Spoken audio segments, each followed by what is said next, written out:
Alien Scientists Study Human Happiness. Part 1. Chief Researcher Ara adjusted her scanning equipment for the third time that morning.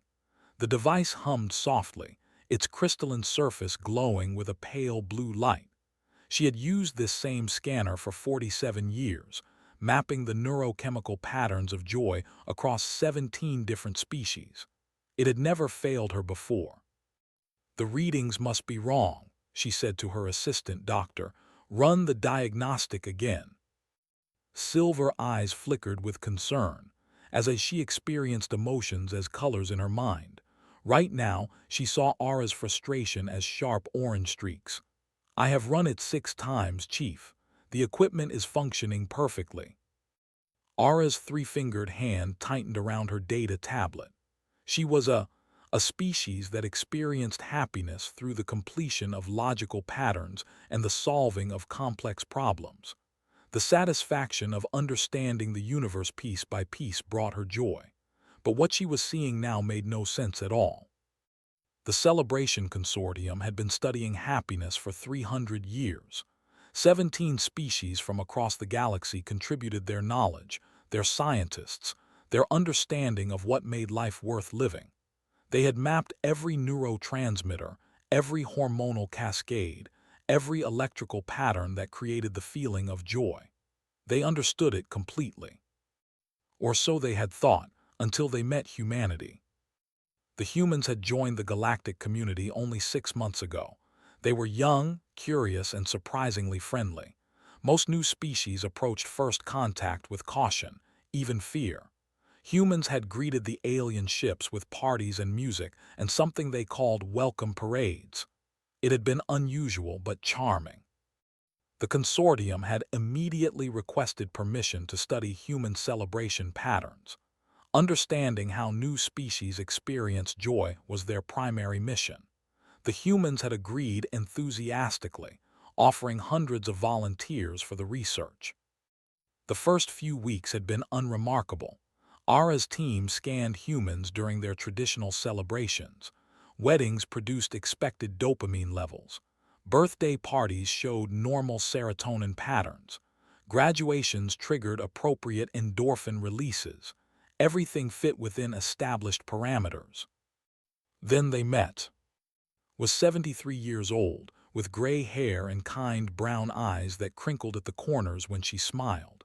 She had volunteered for the study because, as she explained, "I want you to understand how wonderful humans can be." Ara had found the statement odd but had proceeded with the standard protocols. The scanning session was meant to be simple, would look at photographs that made her happy while the equipment measured her brain chemistry. Standard procedure, performed thousands of times on thousands of subjects. Settled into the scanning chair, comfortable and relaxed, activated the monitors. Ara prepared to record the data. "This is my daughter," said, holding up the first photograph. The scan showed normal happiness indicators. "This is my son-in-law, good man, makes her laugh every day." Again, normal readings. "And this," his voice became softer, "is my granddaughter Emma. This was taken 2 weeks ago." The photograph showed a small human child, perhaps 1 year old, standing upright without support. The child's face was split by an enormous smile, tiny hands raised in triumph. His own smile transformed her face. Her eyes filled with tears. She laughed, a sound of pure delight, and pressed the photograph to her chest. Every alarm on Ara's equipment began screaming at once. The neural scanner overloaded first, its delicate sensors burning out from readings that exceeded maximum capacity. The hormonal analyzer followed seconds later, sparks flying from its processing core. The emotional resonance detector simply exploded, showering the room with fragments of crystal. Gasped and stumbled backward. "Chief, I can see it. I can actually see it without the equipment. It's like staring into a star." Ara stared at her instruments in disbelief. The backup scanners, which had activated automatically, were showing readings that violated every principle of neurobiology she understood. Oxytocin levels had spiked to 300% above what should be survivable. Her dopamine, serotonin, and endorphin levels were all maximal simultaneously, something that should have caused neural damage or at minimum unconsciousness. Yet sat there, crying and laughing, completely unharmed, holding a photograph of her grandchild taking her first steps. "I'm sorry," said, noticing the destroyed equipment. "Did I break something? I didn't mean to, it's just." Emma learned to walk that day, all by herself. One moment she was sitting and then she just stood up and walked right to me. It was the most beautiful thing I've ever seen. Ara found her voice with difficulty. "You are experiencing no discomfort, no pain, no sensory overload." "What? No, I feel wonderful. Why would I feel pain from being happy?" "Because," Ara said slowly, "the neurochemical levels we just measured would kill most species, or at minimum cause permanent neural damage." Looked surprised.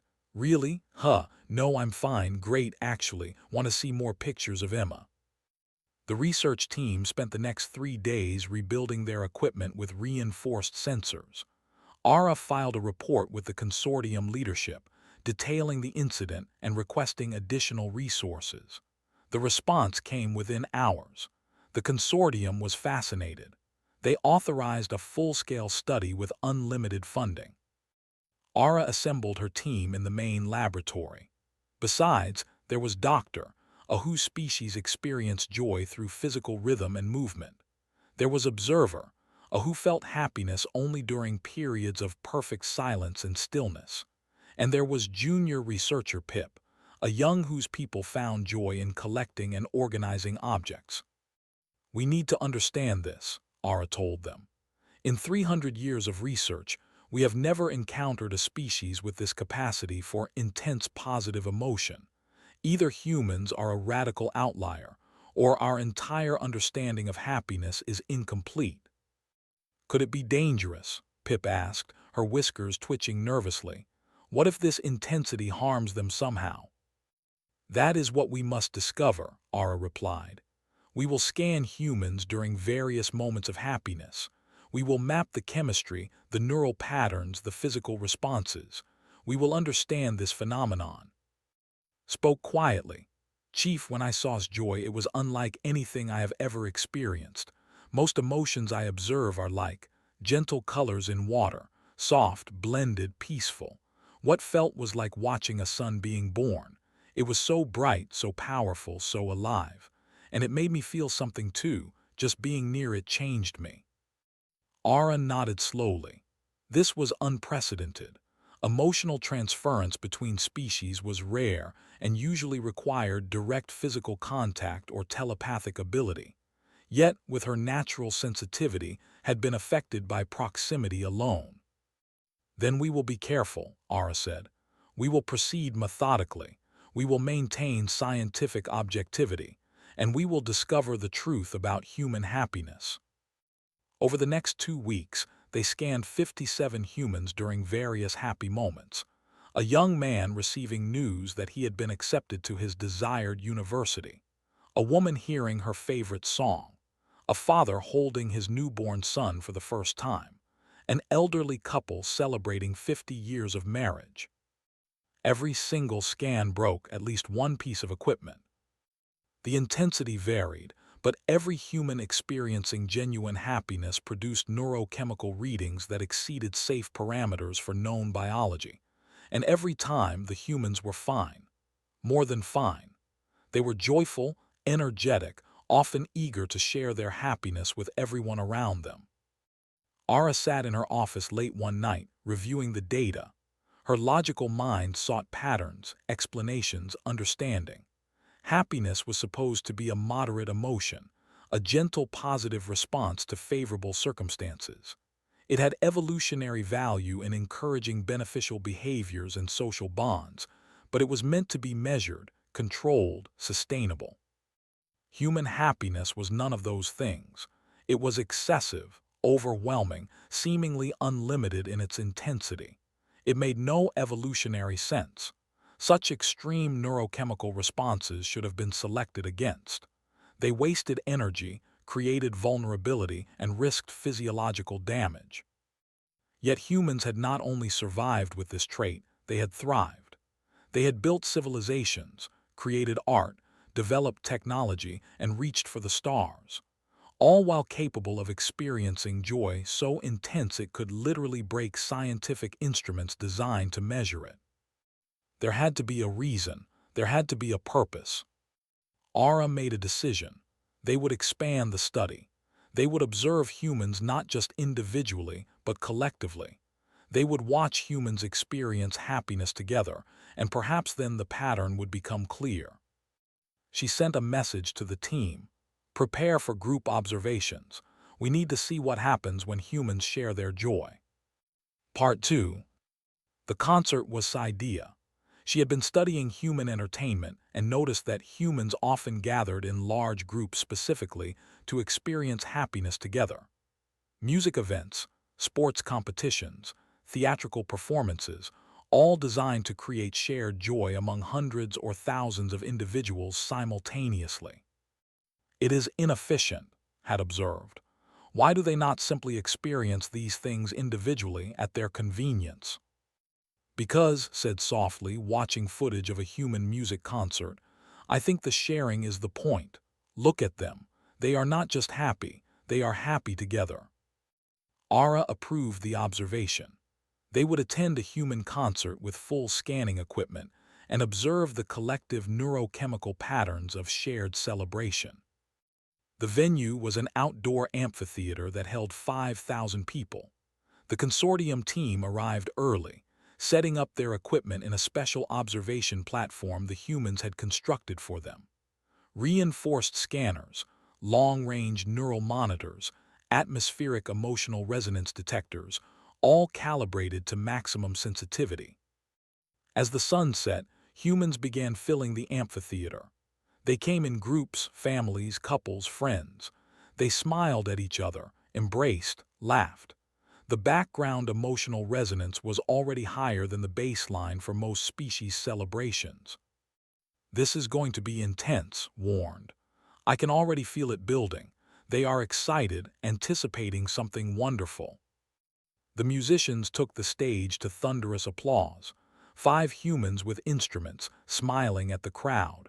One stepped to the front and spoke into a sound amplification device. Thank you for being here tonight. We're going to share something special with you. The first note rang out, and 5,000 humans responded as one. Ara watched her instruments light up like stars being born. The individual neurochemical readings were intense, but that was expected now. What was unexpected was the synchronization. The humans' emotional responses were aligning, matching, harmonizing like the music itself. The scanning equipment registered something it classified as harmonic resonance, a term usually reserved for acoustic phenomena. But this wasn't sound. This was emotion, neurochemistry, pure joy resonating between thousands of individuals. The music built, melody layering over rhythm, voices joining instruments. The humans began moving together, swaying, dancing, singing along. Their individual happiness, reflected and amplified by every person around them, made a sound between a gasp and a sob. Chief, I can see it. It is like watching waves in an ocean, each one building on the last. Their joy is not separate anymore. It is one thing shared by all of them. They had stood up and was moving rhythmically. I feel it too. The pattern, the rhythm, it is beautiful. Why is it beautiful? My species does not find other species' music beautiful. Even who normally found emotional displays distressing seemed transfixed. There is a logic to it, he said quietly.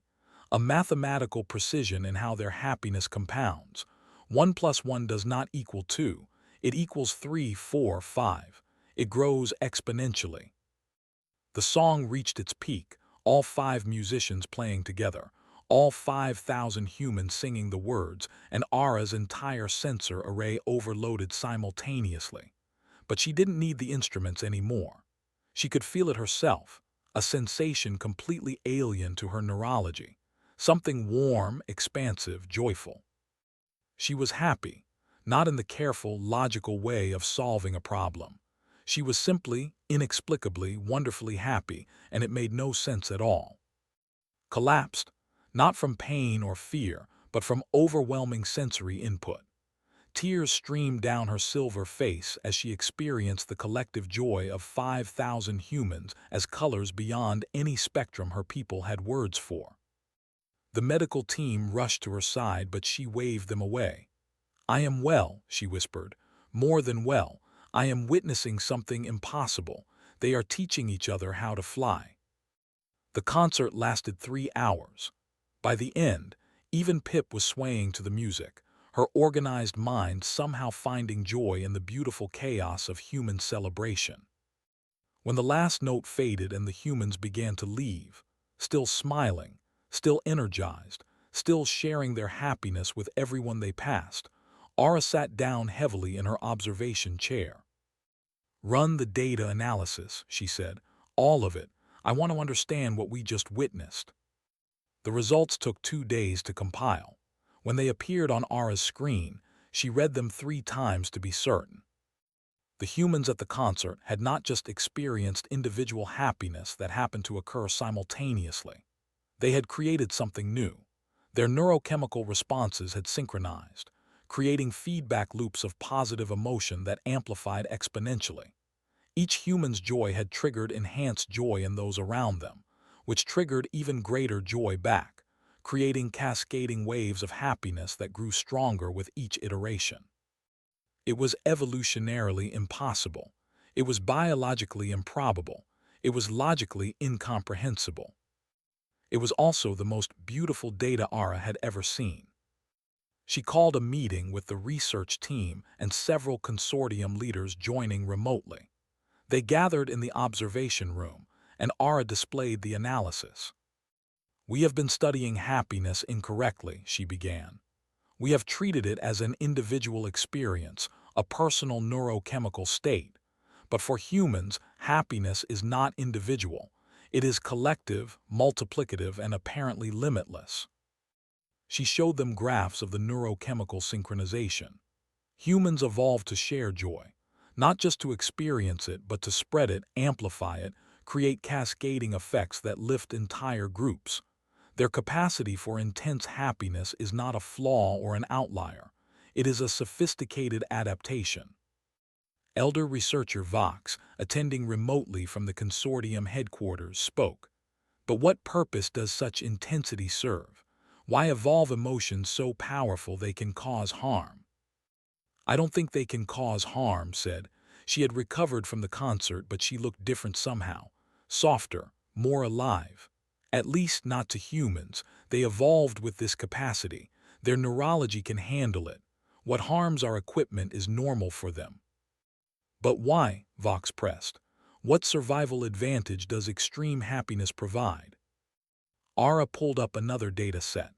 "I researched human history. Their species evolved in small tribal groups where cooperation was essential for survival. In such environments, group cohesion meant life or death. They needed strong bonds, powerful motivation to support each other, and effective ways to reinforce positive group behaviors."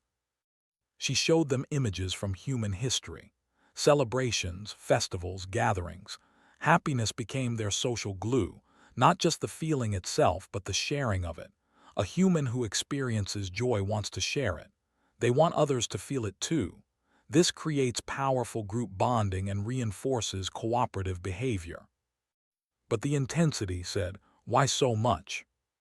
"Because," Aura said slowly, working through the logic, "if happiness is meant to spread, it must be powerful enough to be contagious. It must be intense enough to affect others, to draw them in, to make them want to participate. Humans weaponize joy to build stronger communities." The room fell silent as they absorbed this. "We need to see the upper limits," Aura said finally. "We need to observe humans during maximum collective celebration. Only then will we fully understand this phenomenon." Vox nodded, approved. "Find the most intense celebration humans experience. Observe it. Understand it. This could change everything we know about positive emotion." Aura had already been researching. There is an event happening in 3 weeks, a human community celebration. Multiple generations, multiple families, what they call a reunion and festival. 200 humans of various ages, all gathering specifically to be happy together. Perfect, Vox said. Observe it, document it. Help us understand how they do this impossible thing. Part 3. The park was decorated with colorful fabric banners and tables laden with food. Children ran through open spaces while adults talked and laughed. Music played from speakers, a mix of styles and languages reflecting the diverse human gathering. Ara's team had set up their observation equipment at the edge of the park, with permission from the human organizers. This time, they had brought the most advanced scanners available, equipment designed to measure emotional responses during planetary diplomatic ceremonies.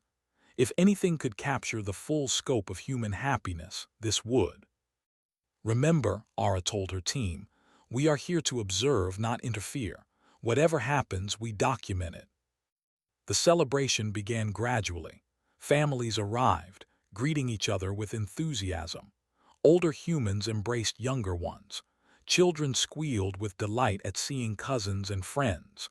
The background emotional resonance built steadily, a warm hum of anticipation and contentment. Then the reunions began. A young woman arrived who hadn't been seen by her family in 5 years. She had been working on a distant space station. Her mother saw her first and released a cry of pure joy. The neurochemical spike registered on every scanner and gasped at the color burst she perceived. But it didn't stop there. The mother's joy spread to the father, to siblings, to cousins, to family friends. Within seconds, 30 humans were crying and laughing and embracing, their individual happiness amplifying each other in cascading waves. The scanners registered it as a joy cascade, emotional energy rippling outward like waves from a stone dropped in still water. More reunions followed. A grandfather meeting his grandson for the first time. College friends who hadn't seen each other in decades. A young couple announcing their engagement to gathered families. Each event created its own joy cascade, and the cascades began to overlap to reinforce each other. The children played games together. A small girl, perhaps 4 years old, won a race and was immediately surrounded by other children celebrating with her.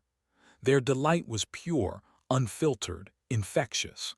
Adult humans watching began to smile, then laugh, then actively join the celebration.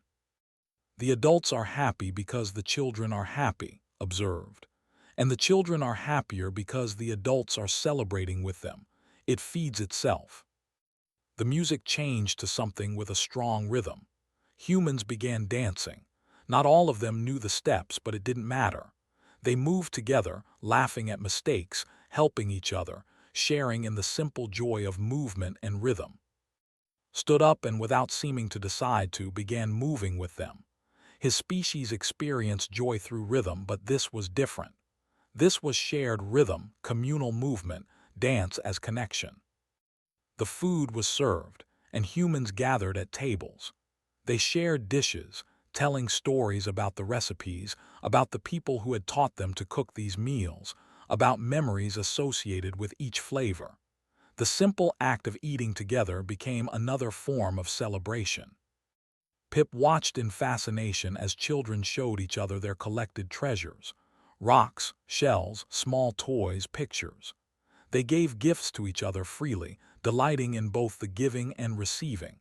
Her instincts understood collecting, but this generosity, this joy in making others happy, was new.